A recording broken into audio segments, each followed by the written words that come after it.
اعوذ باللہ من الشیطان الرجیم، بسم اللہ الرحمن الرحیم۔ سورۃ الکہف آیت نمبر 21۔ وَكَذَلِكَ، اور اسی طرح سرنا آگاہ کر دیا ہم نے علیہم ان پر، کن پر یعنی لوگوں پر، لِيَعْلَمُوا تاکہ وہ جان لے، انا کہ بے شک، وعدہ اللہ ہی اللہ کا، حق سچا ہے، وَأَنَّ اور بے شک، الساعۃ قیامت، لا نہیں ریبا کوئی شک، فیہا اس میں، اس جب یتنازعون وہ جھگڑا کر رہے تھے، بینہم آپس میں، امرہم ان کے معاملے میں، فقالو تو انہوں نے کہا، ابنو بناؤ، علیہم ان پر، بنیانا ایک عمارت، ربہم رب ان کا، عالم زیادہ جانتا ہے، بہم انہیں، قال کا الذین ان لوگوں نے جو، غلبوا غالب تھے، علی اوپر، امرہم ان کے معاملے پر، لنتخذن البتہ ہم ضرور بنائیں گے، علیہم ان پر، مسجدہ ایک سجدہ گاہ، ایک مسجد۔ وَكَذَلِكَ آثَرْنَا عَلَيْهِمْ، یعنی جس طرح ہم نے انہیں ثابت قدم رکھا اور حیرت انگیز طریقے سے سلائی رکھا، اسی طرح ہم نے شہر والوں کو ان کی حقیقت حال اور جگہ سے مطلع کر دیا۔ بہت سے مفسرین کا بیان ہے، اور واقعے کی صورت خود بخود بھی یہ معلوم ہوتی ہے کہ جب وہ شخص کھانا خریدنے کے لیے روانہ ہوا تو اس نے دیکھا کہ شہر کے راستے، لوگوں کی تہذیب، رہن سہن، زبان اور لباس، ہر چیز بدل چکی ہے۔ اس نے خیال کیا کہ شاید میں پاگل ہو گیا ہوں یا خواب دیکھ رہا ہوں۔ بالآخر وہ شہر پہنچا اور ایک دکاندار سے کھانا خریدنے لگا، اور اس نے سکہ نکالا تو دکاندار حیران رہ گیا، اور اس نے ایک دوسرے دکاندار کو بلایا۔ بالآخر کچھ لوگ جمع ہو گئے اور انہیں شک گزرا کہ شاید اس شخص کو کہیں سے پرانا خزانہ ہاتھ لگ گیا، مگر جب اس نے بتایا کہ میں اسی شہر کا رہنے والا ہوں اور کل ہی یہاں فلاں بادشاہ کو چھوڑ کر گیا ہوں، تو لوگوں کی حیرت اور بڑھ گئی اور وہ اسے پکڑ کر بادشاہ کے پاس لے آئے۔ وہاں جب پوچھ گچھ ہوئی تو سب معاملہ کھل گیا۔ اس لیے اصحاب کہف کو دیکھنے اور انہیں سلام کرنے کے لیے بادشاہ اور اس کے ساتھ لوگوں کا ایک ہجوم غار میں پہنچ گیا۔ شہر جانے والے ساتھی اندر داخل ہو گیا اور سارے ساتھی دوبارہ لیٹ گئے۔ اسی حال میں اللہ تعالیٰ نے ان کی روح قبض کر لی۔ دلیل اس کی یہ ہے کہ اللہ تعالیٰ نے ان کا وہاں میں 309 سال ٹھہرانا بیان فرمایا۔ اگر وہ اس کے بعد بھی زندہ ہوتے تو ان پر عمارت بنانے یا مسجد بنانے کا سوال ہی پیدا نہ ہوتا، بلکہ ان کی کرامت دیکھنے والے خوش عقیدہ لوگ انہیں شہر لے جاتے اور ہر طرح ان کی خدمت بجا لاتے۔ اس آیت سے کئی سالوں کا مال برابر جمع کر کے کھانے وغیرہ کے لیے اکٹھا خرچ کرنا ثابت ہوتا ہے، خواہ کوئی کم کھاتا ہو یا زیادہ، اور یہ آیت اس بات کی دلیل ہے کہ کسی کو اپنا نائب یا وکیل بنایا جا سکتا ہے۔ لِيَعْلَمُوا أَنَّ وعد اللہ حق، یعنی ان پر مطلع ہونے والے شہر کے لوگوں کو یقین آ جائے کہ اللہ تعالیٰ کا وعدہ سچا ہے اور قیامت کے آنے میں کوئی شک نہیں۔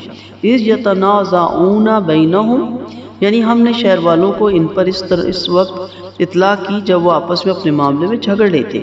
کوئی کہتا تھا کہ مر کر جی اٹھنا برحق ہے، کوئی اس کا انکار کرتا تھا۔ کوئی کہتا تھا حشر سے روح کا ہوگا، بدن کا نہیں، مگر اللہ نے انہیں اصحاب کہف کا حال آنکھوں سے دکھا کر یقین دلا دیا کہ قیامت آئے گی اور حشر بدن اور روح دونوں کا ہوگا۔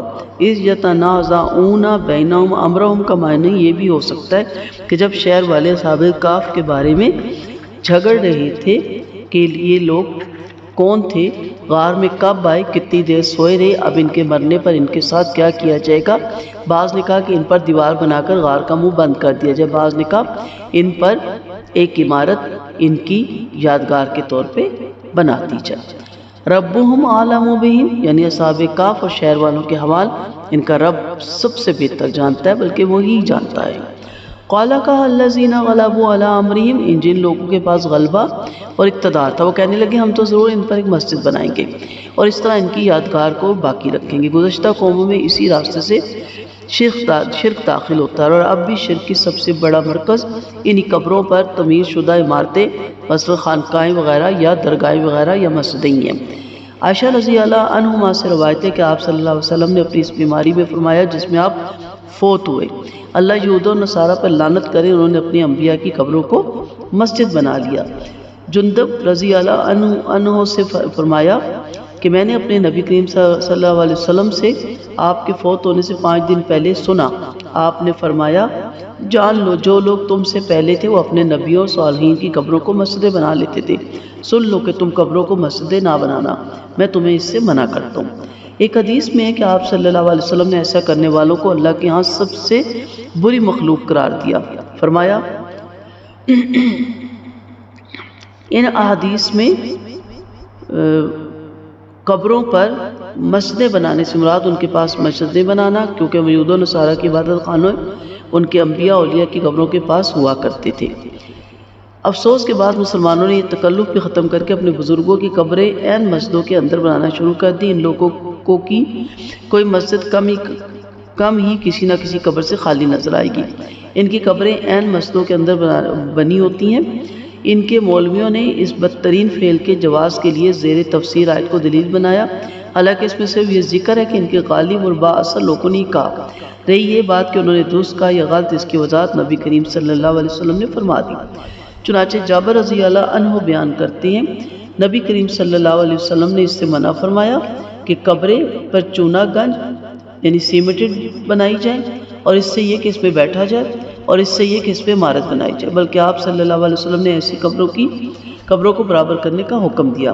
چنانچہ ابو الحیاج الاسدی علی رضی اللہ عنہ کے داماد فرماتے ہیں کہ علی بن ابی طالب رضی اللہ عنہ نے مجھ سے فرمایا کیا میں تمہیں اس کام پر مقرر نہ کروں کہ جس پر مجھے نبی کریم صلی اللہ علیہ وسلم نے مقرر فرمایا؟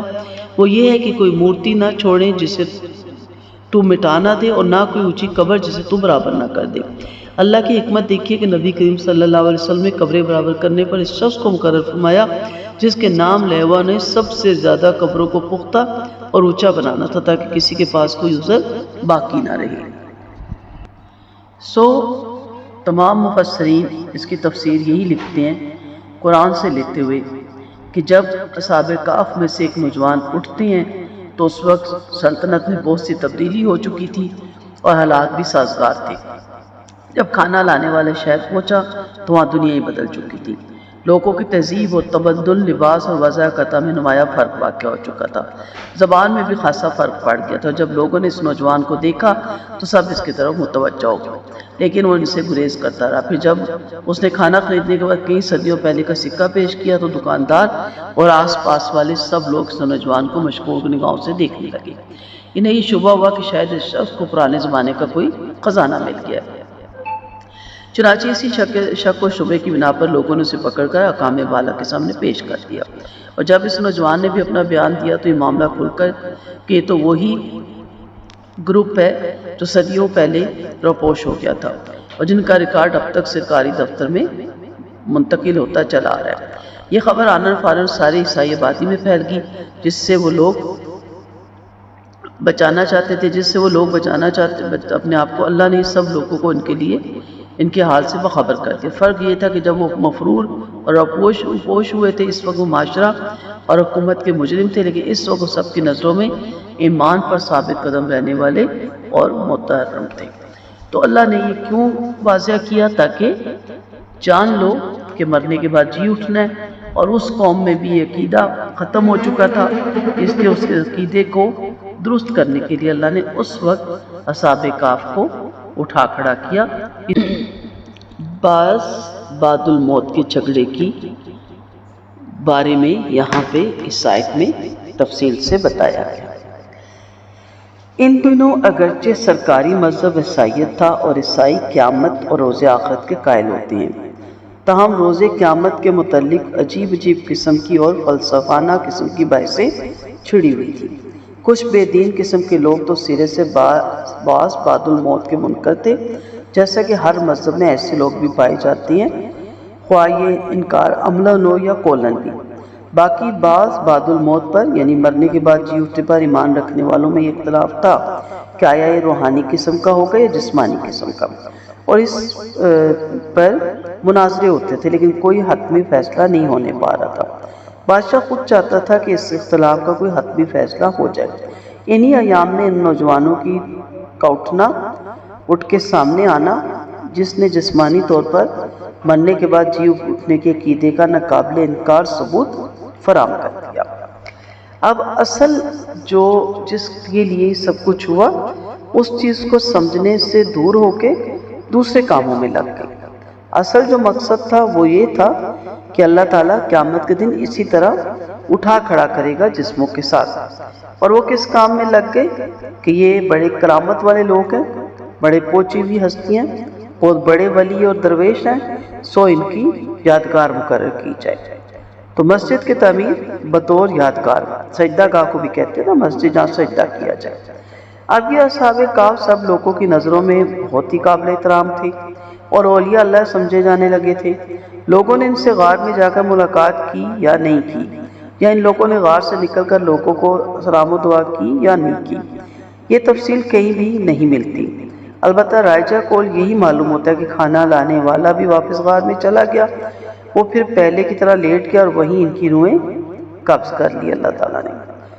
لوگوں نے یہ خیال کیا کہ یہ مقدس ہستیاں تھیں، لہٰذا اس غار پر کوئی یادگار عمارت تعمیر کر دینا چاہیے۔ اس بات پر پھر اختلاف ہوا کہ یادگار تعمیر کس قسم کی ہو، اور جو لوگ بااثر اور صاحب رسوخ تھے ان کی رائے غالب آئی، اور وہ رائے یہ تھی کہ اس غار کے پاس ایک مسجد یا عبادت خانہ یادگار کے طور پر بنا دیا جائے، جسے ان بااثر لوگوں نے خود بنانے کا ذمہ لیا۔ اس طرح اصحاب کہف کو اولیاء اللہ کی اور ان کے غار کو استانہ یا اس کے مقبرے کی حیثیت حاصل ہو جائے گی۔ استانوں یا خانقاہوں اور مزاروں وغیرہ کے قریب یہ ان پر مسجدیں بنائیں یا کسی مسجد میں کسی ولی اللہ سمجھ کر اس کی قبر بنا دینا ایسا کام ہے جس سے نبی کریم صلی اللہ علیہ وسلم نے بڑی سختی سے منع فرمایا۔ وجہ یہ ہے کہ ایسے کاموں سے شرک کی بہت سی راہیں کھلتی ہیں۔ قبروں پہ مسجد تعمیر کرنا پرانی شرکیہ رسم ہے۔ سیدنا عائشہ صدیقہ رضی اللہ عنہا فرماتی ہیں کہ بعض ازواج مطہرات نے نبی کریم صلی اللہ علیہ وسلم سے ذکر کیا کہ انہوں نے حبشہ میں ماریا نامی ایک کنیسہ یہودیوں کی عبادت گاہ دیکھا ہے جس میں مجسمے تھے، تو آپ صلی اللہ علیہ وسلم نے فرمایا جب ان لوگوں میں سے کوئی صالح مرد مر جاتا ہے تو اس کی قبر پر مسجدیں بنا لیتے ہیں، ایسے لوگ اللہ کے نزدیک بدترین مخلوق ہیں۔ سیدہ عائشہ رضی اللہ عنہا فرماتی ہیں کہ ام حبیبیہ رضی اللہ عنہما اور ام سلمہ رضی اللہ عنہما نے آپ صلی اللہ علیہ وسلم سے گرجے کا ذکر کیا جسے انہوں نے ملک حبشہ میں دیکھا تھا اور اس میں مورتیاں تھیں۔ آپ نے فرمایا ان لوگوں کا قاعدہ یہ تھا کہ جب ان میں سے کوئی صالح آدمی مر جاتا تو اس کی قبر پر مسجد بنا لیتے اور اس میں مورتیاں رکھ لیتے۔ قیامت کے دن اللہ کے ہاں یہ لوگ سب مخلوق سے بدتر ہوں گے۔ قبور سے تعلق رکھنے والی احادیث سے میں نے پچھلی آیتوں میں کوٹ کی تھی، دوبارہ کچھ حدیثیں آپ کو سنا دیتی ہوں۔ سیدہ عائشہ رضی اللہ عنہا فرماتی ہے کہ آپ صلی اللہ علیہ وسلم نے اپنے اس مرض میں جسے تندرست ہو کر نہیں اٹھے فرمایا یہود پر لعنت ہے، یہود پر اللہ لعنت کرے، انہوں نے اپنے نبیوں کی قبروں کو مسجدیں یا سجدہ گاہ بنا لیا۔ سیدہ عائشہ رضی اللہ عنہما فرماتی ہے اگر مجھے یہ خدشہ نہ ہوتا کہ لوگ آپ صلی اللہ علیہ وسلم کی قبر کو سجدہ گاہ بنا لیں گے تو آپ صلی اللہ علیہ وسلم کی قبر مرجع خاص و عام بنا دی جاتی، یعنی سر عام بنا دی جاتی، اوپن کر دی جاتی، لوگ آتے جاتے، لیکن ڈر یہ تھا کہ لوگ وہاں سجدے نہ کرنے لگ جائیں۔ اس کی وضاحت یہ کہ آپ صلی اللہ علیہ وسلم کی قبر مبارک سیدہ عائشہ رضی اللہ عنہا کے گھر میں تھی۔ اس کی صورت یہ تھی کہ پیچھے قبر، اس سے آگے سیدہ عائشہ رضی اللہ عنہا کی رہائش اور اس سے آگے بیرونی دروازہ تھا، اور قبر تک سوائے سیدہ عائشہ رضی اللہ عنہا یا رشتہ داروں کے علاوہ دوسرے لوگ جا ہی نہیں سکتے تھے کیونکہ قبر کے پیچھے پھر دیوار تھی۔ اس بنا پر سیدہ عائشہ رضی اللہ عنہا فرما رہی کہ اگر آپ کی قبر کے متعلق یہ خطرہ نہ ہوتا کہ کچھ عرصہ گزرنے پر لوگ آپ کی قبر کو سجدہ گاہ بنا لیں گے تو بالغرض زیارت پچھلی دیوار کھول دی جاتی۔ درجہ ذیل احادیث میں قبر پرست یہود کے علاوہ عیسائیوں کا بھی ذکر ہے۔ سیدہ عائشہ فرماتی ہیں جب آپ صلی اللہ علیہ وسلم پر بیماری آن پڑی اور وفات کی علامات ظاہر ہوئی تو آپ اپنی چادر سے اپنا منہ ڈھانپ لیتے اور جب بیزاری بڑھتی تو اپنے چہرے سے ہٹا دیتے، یوں فرماتے اللہ تعالیٰ یہود اور نصارہ پہ لعنت کرے، انہوں نے اپنے نبیوں کی قبروں کو مسجد یا سجدہ گاہ بنا لیا۔ اس قول سے ہمیں یہ اس برے کام سے ڈراتے ہیں جو یہود و نصارہ نے کیا۔ صحیح مسلم کتاب الصلاۃ میں سیدہ جندب کی جو روایت ہے اس میں بھی نبیوں کے ساتھ ولیوں کی قبروں کا بھی ذکر ہے۔ الفاظ یہ ہیں، سن لو، تم سے پہلے لوگوں نے اپنے نبیوں اور بزرگوں کی قبروں کو سجدہ گاہ بنا لیا تھا، خبردار تم قبروں کو سجدہ گاہ نہ بنانا، میں تمہیں اس سے منع کرتا ہوں۔ سیدنا ابو سعید خدری رضی اللہ عنہما کہتے ہیں کہ سیدنا ابو سعید خدری رضی اللہ عنہ کہتے ہیں کہ نبی کریم صلی اللہ علیہ وسلم نے فرمایا، تمام روئے زمین نماز کے قابل ہے سوائے قبرستان اور حمام کی۔ نبی کریم صلی اللہ علیہ وسلم نے اپنے متعلق ارشاد فرمایا کہ میری قبر کو عید یعنی عرس یا میلہ نہ بنانا، اور جہاں کہیں تم ہو وہیں سے درود پڑھ لیا کرو، تمہارا درود مجھے پہنچا دیا جائے گا۔ نیز آپ صلی اللہ علیہ وسلم نے اللہ تعالیٰ سے یہ دعا بھی فرمائی کہ یا اللہ میری قبر کو وصل آستانہ نہ بنا دینا کہ لوگ آ کر پوجا کرنے لگے۔ ان سب احادیث سے واضح ہوتا ہے کہ نبی کریم صلی اللہ علیہ وسلم نے قبر، مقبرہ، مزار اور روضہ آستانے پر لوگوں کے اس کو مقدس سمجھ کر جمع ہونے، ان پر عرس یا میلہ لگانے، حتیٰ کہ وہاں نماز ادا کرنے سے بھی منع فرمایا۔ کسی قبر یا مزار یا آستانے پر مسجد بنانا حرام ہے، کیوں یہ کام محض صاحب قبر کی تعظیم کی وجہ سے کیا جاتا ہے، اور قبرستان میں نماز نہیں ہوتی، جبکہ ہمارے یہاں دستور یہ ہے کہ ہر مزار پر مسجد ہوتی ہے یا مسجد میں کسی بزرگ کو دفن کر دیا جاتا ہے۔ ایسی سب صورتیں ممنوع ہیں۔